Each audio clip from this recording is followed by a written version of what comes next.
Hey friends, today we are doing quick revision of Social Science Class 10th Geography Chapter 7 Lifelines of National Chapter Economy. 7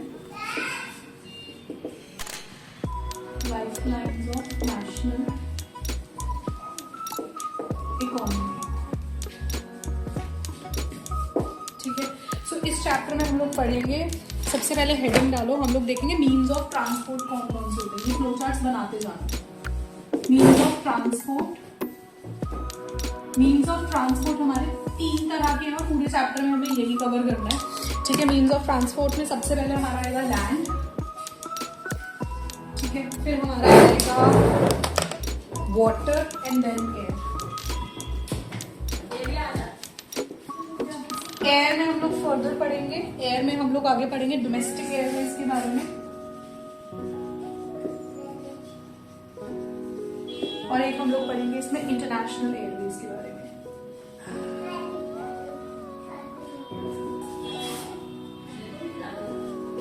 ठीक है, उसके बाद आपका domestic जो है फर्दर 2 कैटेगरीज में डिवाइड होता है।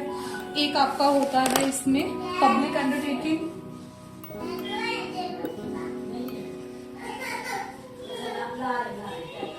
और एक आप लोगों का इसमें आता है प्राइवेट एयरलाइंस।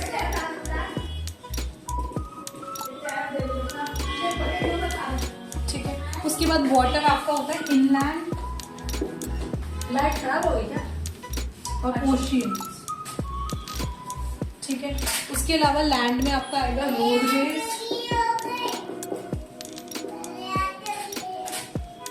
ठीक है, एक आएगा रेलवेज। ठीक है, और एक आपका आएगा पाइपलाइन। हम लोग देखने वाले हैं, सबसे पहले हम लोग इसमें कवर करेंगे रोडवेज। ठीक है, रोडवेज में हम लोग देखेंगे अलग अलग टाइप्स ऑफ हमारे यहाँ पे कौन कौन से जो है हाईवेज हैं, कौन कौन से रोड सिस्टम चलते हैं। सो नंबर 1 इसमें जो आता है वो आपका आता है गोल्डन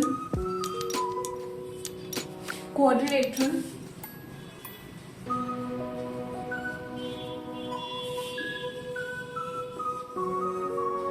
नेशनल हाईवे।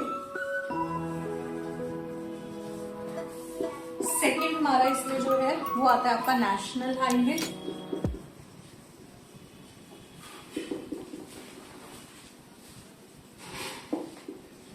थर्ड जो है इसमें आएगा आपका स्टेट हाईवे।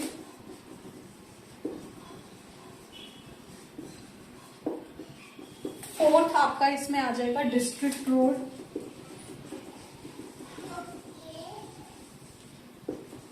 फिफ्थ हमारे इसमें जो है वो आ जाएंगी अदर रोड्स। लास्ट आती है आपकी बॉर्डर रोड। मैं बात करती हूँ गोल्डन क्वाड्रिलेटरल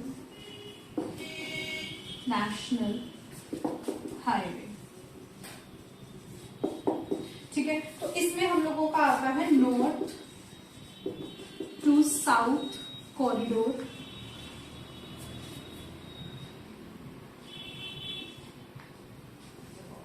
ठीक है, जिसमें ये लिंक करता है आपका श्रीनगर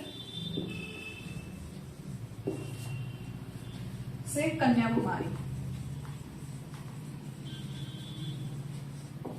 उसके बाद और हमारा इसमें ईस्ट से वेस्ट की अगर मैं बात करती हूँ, सो ईस्ट से वेस्ट में ये आपका कवर करता है सिलचर से पोरबंदर गुजरात।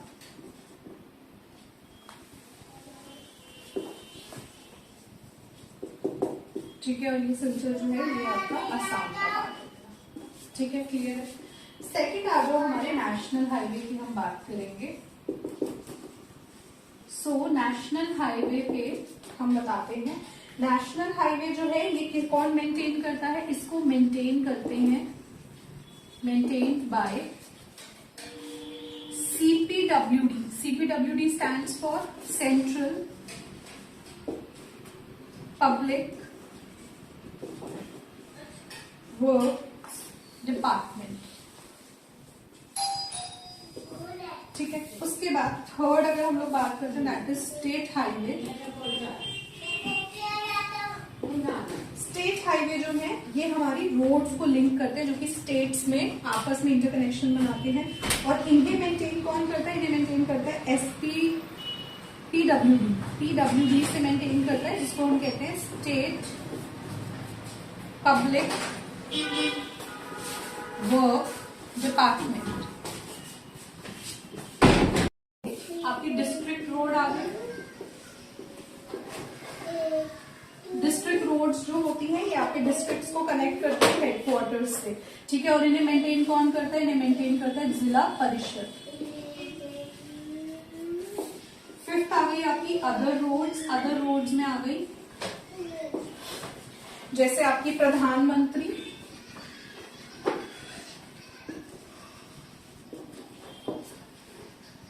ग्रामीण सड़क योजना,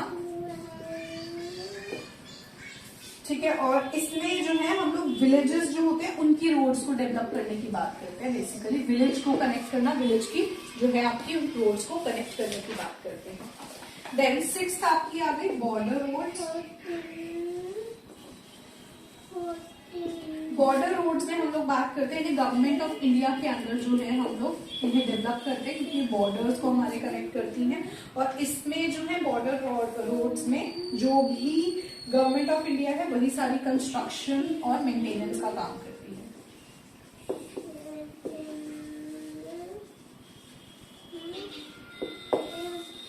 जो कि दो तरह की होती है, एक होती है मेटल रोड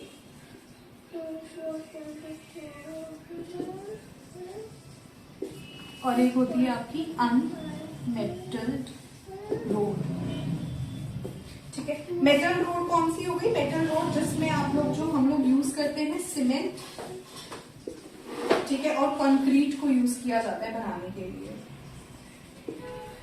ठीक है। या फिर हम लोग इसमें कभी कभी कोल भी यूज करते हैं, ठीक है। और अनमेटल रोड कौन सी होगी? ये हम लोगों की अनमेटल रोड जो होती है ये इसमें हम लोग जो होता है ये सारा सामान नहीं डालते हैं और ये कई बार रेनी सीजन में आउट ऑफ यूज भी हो जाती है। रेनी सीजन में आउट ऑफ यूज हो जाती है। रेलवेज की रेलवेज में क्या क्या होता है, ठीक है। सो रेलवे सबसे पहले, रेलवे क्या है? हमारा प्रिंसिपल मोड ऑफ ट्रांसपोर्टेशन होता है specifically for freight and passengers, यानी आप खुद भी ट्रैवल कर सकते हो या फिर आप सामान भी भेज सकते हो। उसके अलावा इंडियन रेलवे जो है वो लार्जेस्ट पब्लिक सेक्टर है हमारी कंट्री में। और जो फर्स्ट ट्रेन जो थी ना स्टीम ट्रेन, वो मुंबई से चली थी थाने से इन 1853, ठीक है, जिसने 34 किलोमीटर का डिस्टेंस कवर किया था। अब जो डिस्ट्रीब्यूशन पैटर्न है ना रेलवे का नेटवर्क का, वो बहुत ही इन्फ्लुएंस्ड होता है हमारी फिजियोग्राफिक जो लोकेशंस होती हैं, इकोनॉमिक कंडीशन और एडमिनिस्ट्रेटिव फैक्टर्स पे डिपेंड करता है। जो नॉर्दर्न प्लेन्स होते हैं वहां पे हमारे लिए रेल जो होता है, जहां पे वास्ट बिल्कुल फ्लैट स्ट्रेट और फ्लैट प्लेटफॉर्म होगा, वहां पे हमारे लिए रेल कंस्ट्रक्ट करना, रेलवे ट्रैक्स बिछाना आसान होगा, ठीक है। तो हम लोगों के लिए रेलवे के ट्रैक्स के लिए जो है फिजियोग्राफिक कंडीशन बहुत मैटर करती है कि लैंड किस टाइप की है। लैंड के टाइप को देख के हम लोग रेलवेज को कंस्ट्रक्ट करते हैं। उसके बाद हम लोग ये देखते हैं, देखो जैसे अब माउंटेन रीजन्स हो गए, वहां पे बहुत ही कॉम्प्लिकेटेड होता है रेलवे ट्रैक्स बिछाना और रेलवे ट्रैक्स को कंस्ट्रक्ट करना। तो हम लोगों के लिए फ्लैट लेवल ऑफ लैंड बहुत मैटर करता है रेलवे के लिए। करेंगे पाइपलाइंस की। पाइपलाइंस को हम लोग क्यों यूज करते हैं? पाइपलाइन को हम लोग यूज करते हैं ताकि हम लोग ट्रांसपोर्ट कर सके थ्रू पाइपलाइन। क्या क्या ट्रांसपोर्ट कर सके? क्रूड ऑयल, ठीक है। उसके अलावा पेट्रोलियम प्रोडक्ट्स,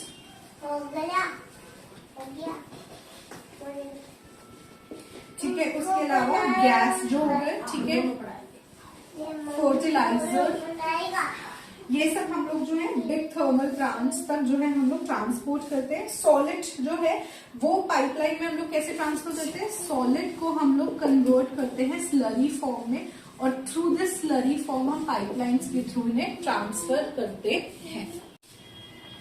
नेक्स्ट हम लोग पाइपलाइन के नेटवर्क्स ऑफ पाइपलाइन की बात करेंगे। तो फर्स्ट है ऑयल फील्ड, जो कि अपर असम से निकल के कानपुर को कनेक्ट करता है और वाया गुवाहाटी, बरौनी और इलाहाबाद होते हुए जाता है। देन गुजरात टू जलंधर, ये वाया विरामग्राम, मथुरा, दिल्ली, सोनीपत होते हुए जाता है। देन गैस पाइपलाइन है, ये हजीरा इन गुजरात को कनेक्ट करता है, जगदीशपुर इन यूपी से कनेक्ट करता है। ये इसका पाइपलाइन का स्ट्रक्चर। तो हम लोग देखेंगे वाटरवेज। वाटरवेज में सबसे पहले समझेंगे रिवर स्ट्रेच। हमारे यहाँ पे कौन कौन सी मेजर रिवर है? गंगा रिवर, जो कि इलाहाबाद और हल्दिया के बीच में से होके जाती है। देन ब्रह्मपुत्र रिवर, ये सादिया रिवर और धुबरी के बीच में होती है। Godavari and Krishna river and Brahmani river.